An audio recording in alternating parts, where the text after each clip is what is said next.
Hello and welcome to the Long Island Weather Update. It's 9:30 on August the 13th, 2024, and I hope you got a chance to enjoy today's night skies because you can see what's waiting for us. Look at all that smoke that's coming in from the north there. So you're going to have to notice more hazy skies, I think, as we get into tomorrow. But today was beautiful. Of course, I do have a video from the Pines to show you as well. It'll be coming up shortly. So you'll definitely want to stay tuned for that. It was really nice. Just a few pop-up clouds. Nothing too terrible. But as we got toward later in the another nice photo there. As we got toward later in the day, you could see a little more haze starting to come in there. You could see the haze. There it is. There's the haze from the smoke on the horizon there. It only got more noticeable, especially as we got toward the evening and the sunset. Yeah, very noticeable as the sun was setting. That's what we got coming, unfortunately, as we get to deal with all this wildfire smoke. It's not going to, what can I tell you?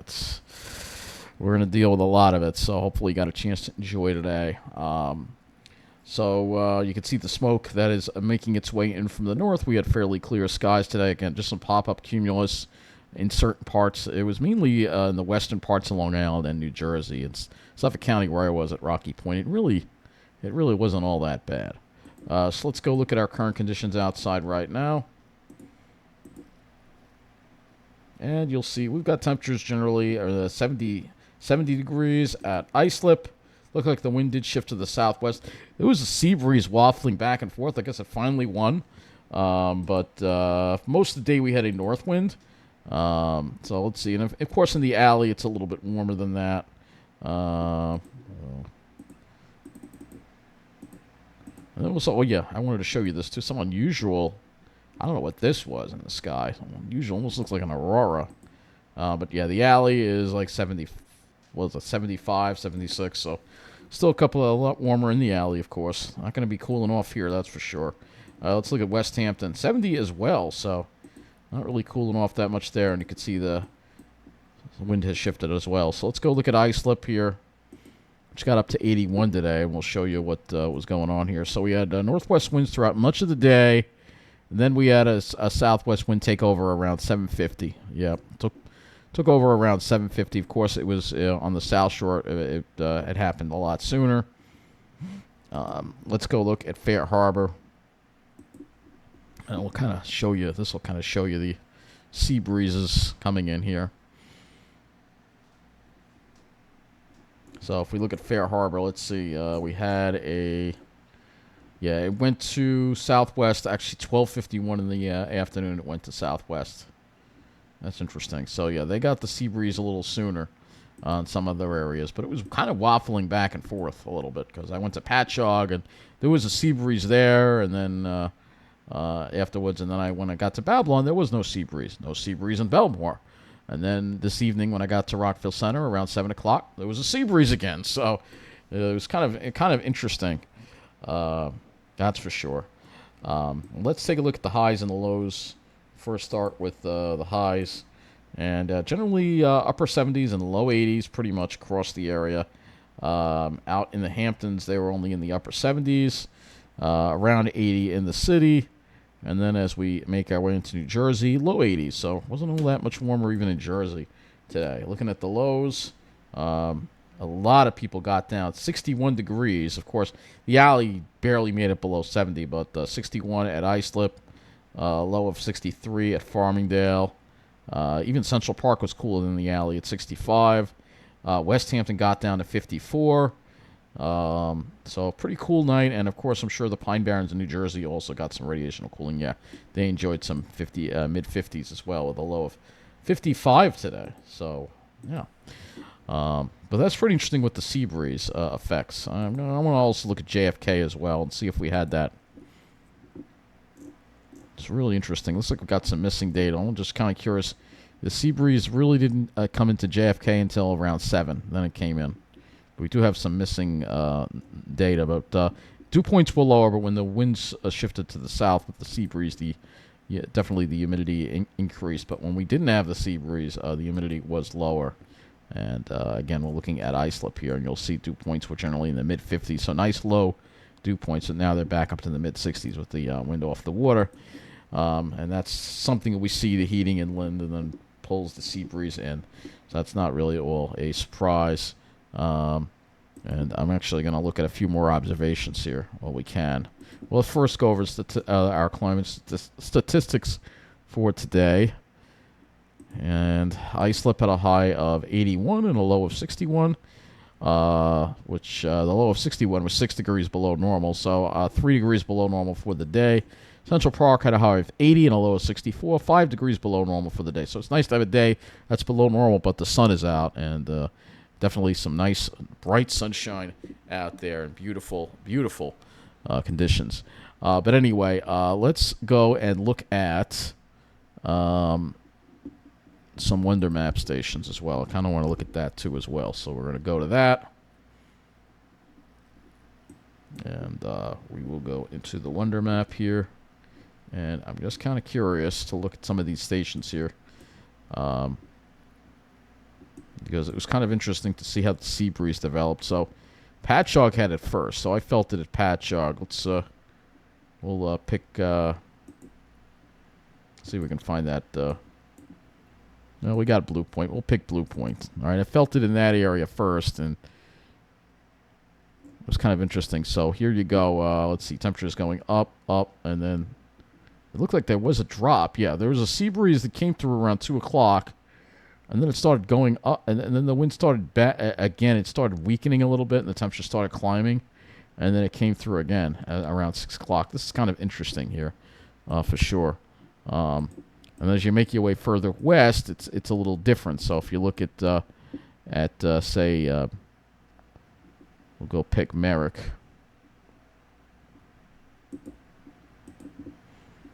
If we look at Merrick,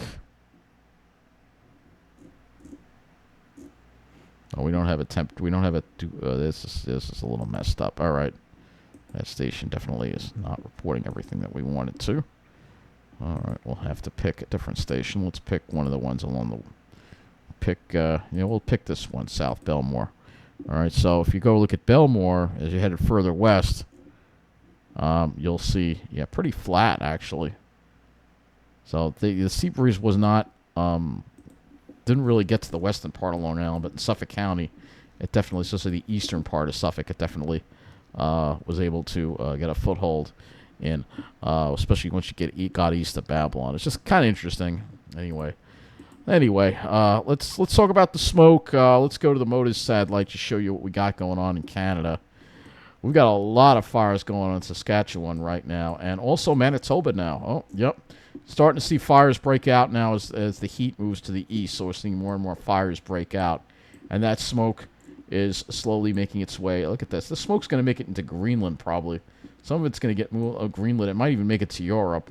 But another part of it will wind up affecting our area. You can see around Toronto.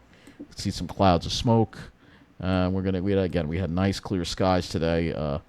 I don't know if we're going to see that tomorrow. Again, with all this smoke you can see. And then we got also some smoke in the west, too. But mostly it's Canada that's dealing with this. Let's look at another satellite image here. Go to the CONUS view. Give you a bigger... So again, there's the smoke coming into New England there. And then I'm not seeing too much smoke across there. There's a little smoke out west I see. But it's mainly in Canada. So we'll go to the Canada Northern U.S. satellite view. And yeah, that's a lot of smoke right there. So you can see that. And I will pause it as soon as the thing loads. Move this back a little bit, and you can see that's the Hudson Bay. Hudson Bay is just shrouded in smoke. Look at that, just a big cloud of smoke, and that's going to come on down. You can see that it's heading toward us, and yeah, orange. You see that orange? You know the skies are going to be orange in a lot of these areas as well. And out west, we'll go look at the. We'll first do the southeastern Alaska one. Can't really see too much here because a lot of the action is now occurring. It's like maybe they're getting some rain over British Columbia and perhaps the Northwest Territories, maybe calming things down there. But I still see Nope, still see fires going on in British Columbia as well. And then we work our way down the coast to the Pacific Northwest. And, yep, fire is still going. Looks like there's a new fire in Northern California. The Park Fire is over here, so fire here, Oregon as well. Looks like Idaho has quieted down a little bit since yesterday. But this is nuts, let me tell you. So let's go look at some of the observations across the area. I don't think any of the sites upstate are reporting any smoke. We're going to look at that in a moment.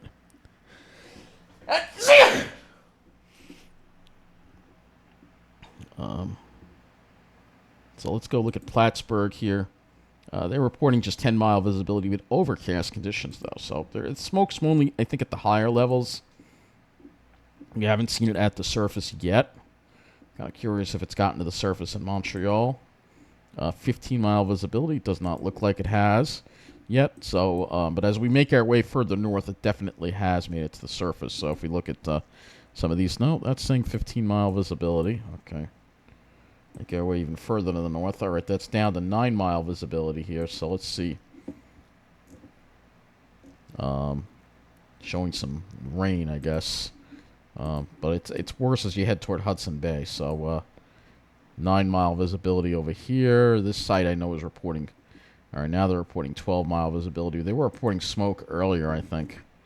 Let's see if they were. It wasn't this site. I know I featured a site that actually had smoke. They're pretty far north, too. You're seeing a lot of these sites report smoke. Let's see. 6-mile visibility with mist. Maybe smoke. Mist also being reported there, but it could be smoke as well. Haze, mist. I don't know. Some of these are automated weather stations, so they're just guessing. Let's see. Even up here, look at that mist being reported at Cape Dorset. And I know that they were reporting smoke as well. So let's see. Yep, smoke was being reported earlier today as well. Nobody else talks about the smoke, so that's why you see me talking about it so much, because nobody else wants to talk about it. It's my duty to talk about it. Let's go even further north. Now we're into the Arctic here. Also reduced visibility to Clyde in the Northwest Territories as well. So we're seeing visibility reduced there as well. I'm going to see how far this smoke made it. All right, snow being reported over here at Resolute. Or Resolute is... that's in the Arctic. At least they're getting some cold weather up there, right? Snow, but there might be smoke mixed in with that snow, for all we know. Who knows? It's kind of because they see the big cloud of smoke going over in that area, so... But you can see the heat that's going on here in this part of Canada. Let's see what we got here. The temperatures are at 79 in Manitoba, dew point 52, and 5-mile visibility, with smoke being reported. So you have a number of stations that are reporting smoke. Especially in Saskatchewan. As you get closer to those fires, I think they're somewhere up in this area here. 9-mile visibility at Key Lake.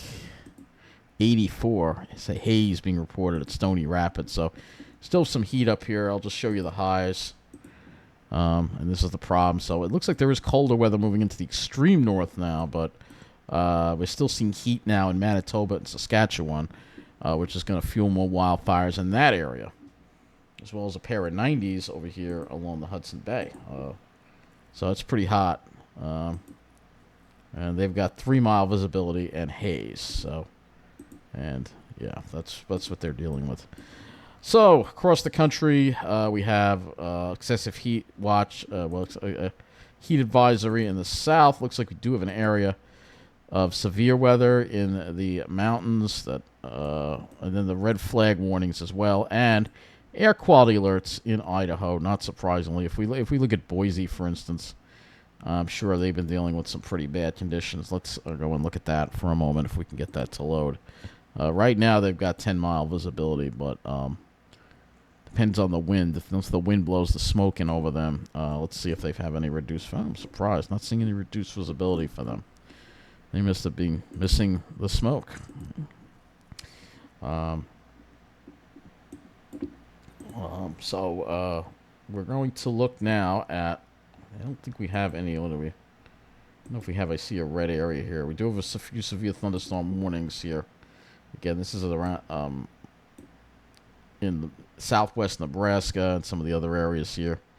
But the next, as far as storminess goes, the main thing we're going to be watching is Tropical Storm Ernesto. So let's take a look at Tropical Storm Ernesto now. Oh boy, it's going to be probably a hurricane by tomorrow.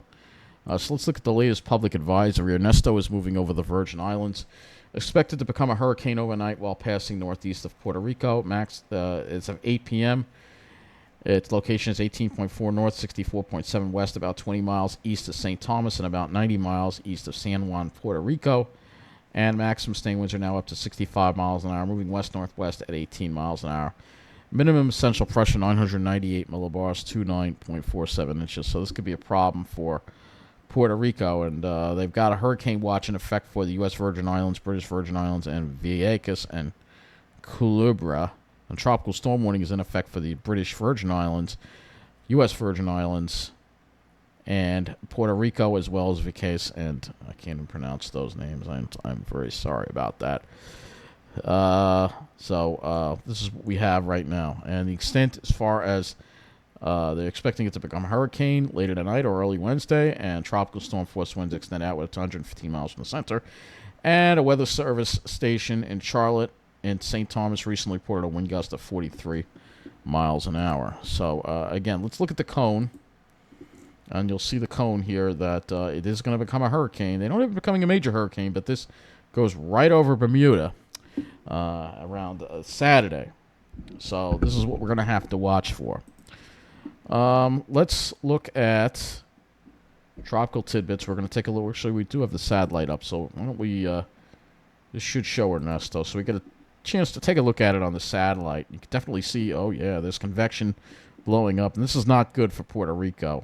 This thing could rapidly intensify. We know how bad the power grid is there. This is probably going to knock out power for most of the island because their power grid basically is like hanging by a wire. They've never fixed it. It's a little, I mean, I'm not going to say hanging by a wire. Hanging by a thread is more like it. After what they went through years ago.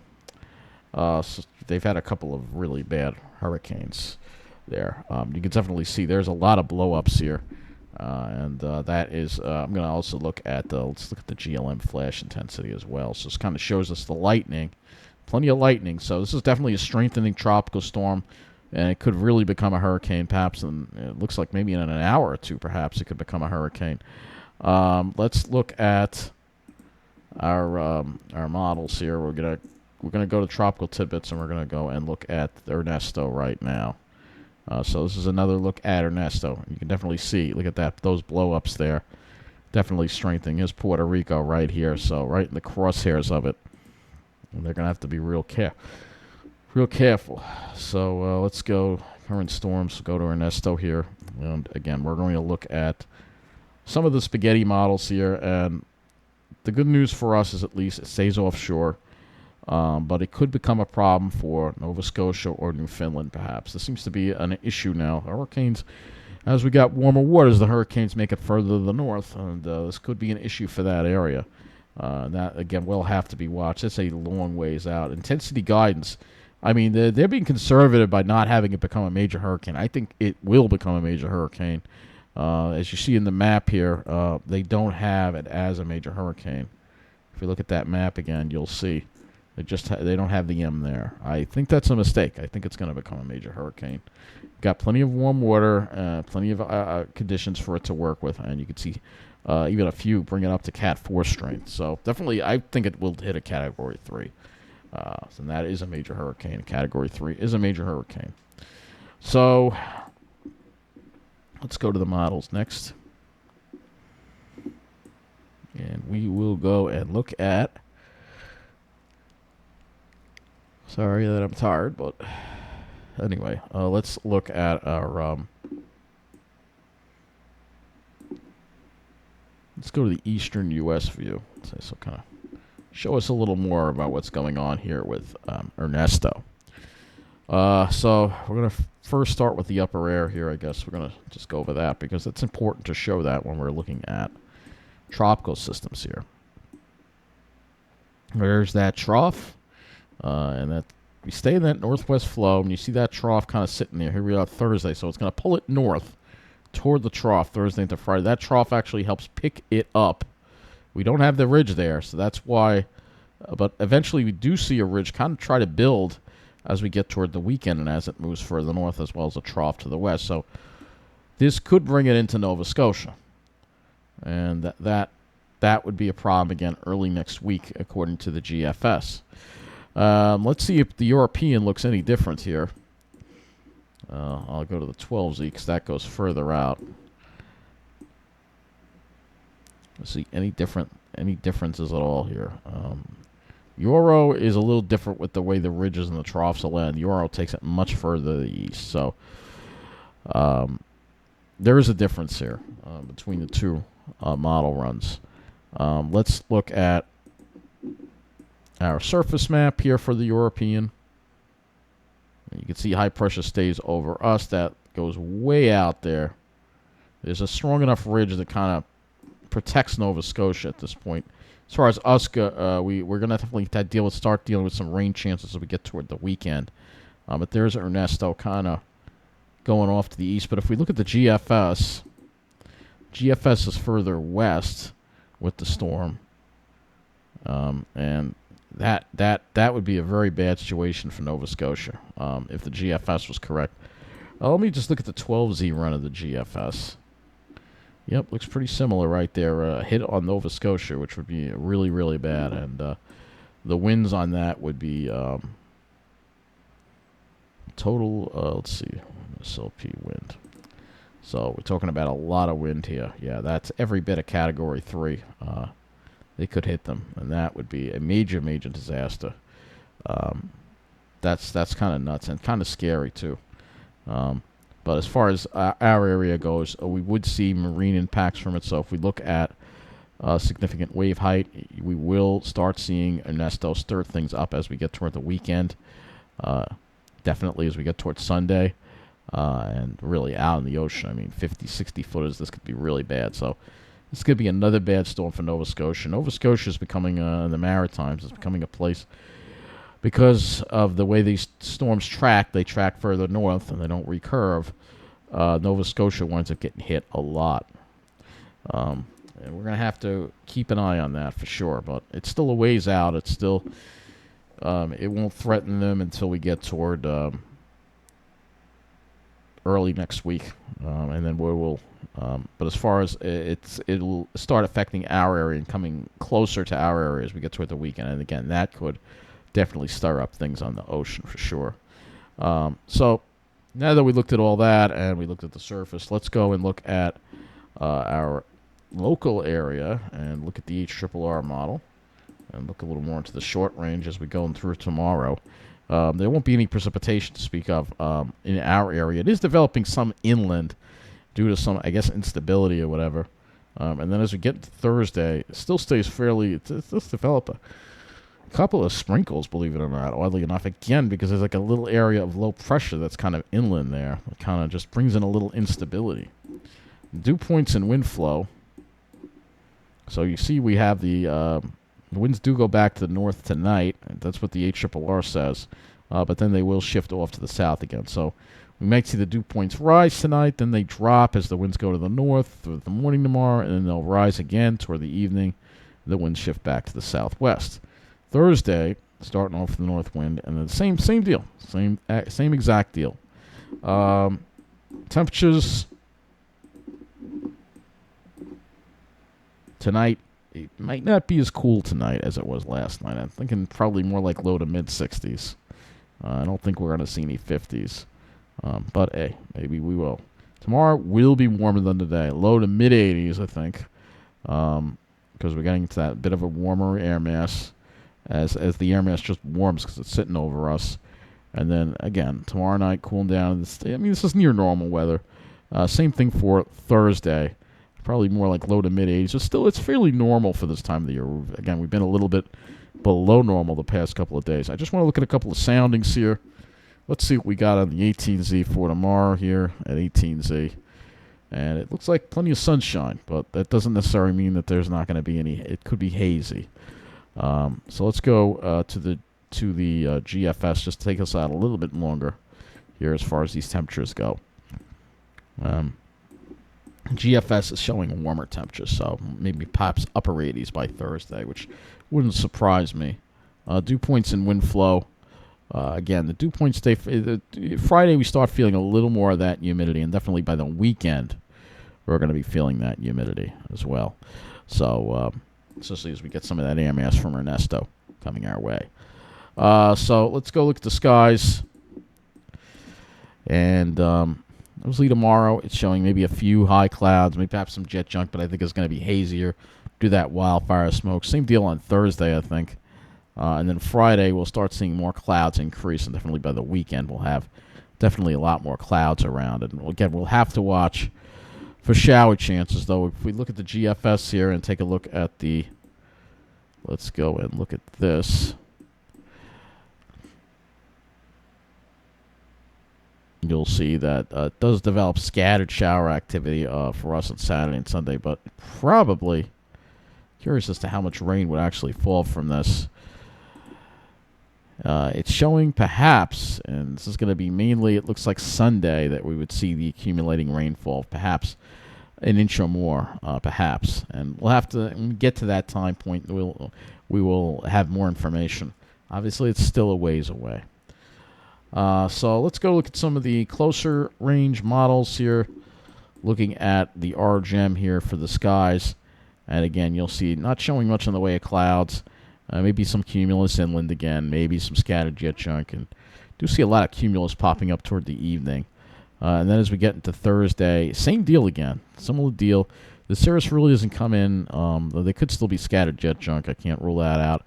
There tends to be more jet chunk. Also, the smoke seems to make more of it too, for whatever reason. And there will be smoke at higher levels. And we'll get to that at the last part of this video. And then definitely seeing more cirrus around on Friday. So let's go look at the smoke models now, and we don't have the latest RAP, but let's. I think it's the 22Z, which is the one that goes a little further. It's 21Z. Yeah, 21Z. So let's go look at the vertically integrated smoke on the 21Z model here. And you see that smoke is getting closer to us. So here we are into. Showing us into tomorrow is the 15th. Tomorrow it's showing a little bit. It's not really showing too much of it, the RAP. But definitely as we get into Thursday, that's when it looks like it's going to try to get in here. Definitely as we get to it. So I think Thursday is going to be the day we're going to see more of it. Maybe a little bit of it tomorrow, but Thursday definitely could be definitely more substantial, I think. You can also look at the near-surface smoke as well. And there is some near-surface smoke. It's showing some near-surface smoke for us tomorrow, oddly enough. And then as we get toward Thursday, that's when we'll start seeing thicker near-surface smoke, definitely starting to make its way down into our area. So that's the RAP smoke model. Let's look at the HRRR, which is a higher resolution, but it doesn't cover as much of Canada. But I do have a later run, so that does help. So we'll go to the vertically integrated smoke here. And we'll look at this.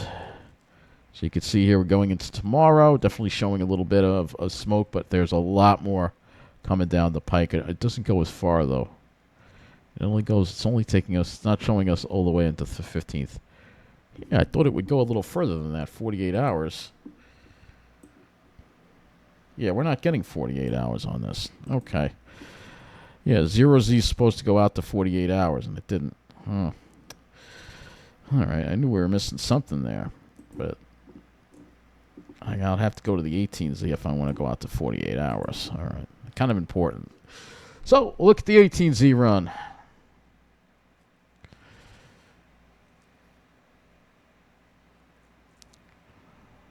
So there's tomorrow, and again, you can see a little bit of it, but there's that big cloud that looks like it's coming right down toward us. So here's Thursday.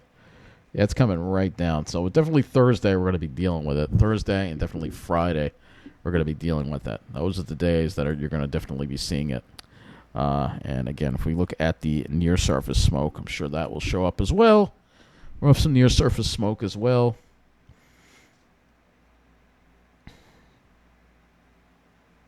Yeah, there's near surface smoke too. So see a little bit of it tomorrow, and then as we get to it Thursday, there's going to be more of it, I think. So again, we'll have more information as we get closer to that day, as we get close to that time. But definitely expect some more hazy skies tomorrow, though. It won't be terribly hazy, but as we get toward Thursday and Friday, it's going to be quite hazy, and I think we're going to have some air quality issues, too. So that wraps up this Long Island weather update. Have a good night.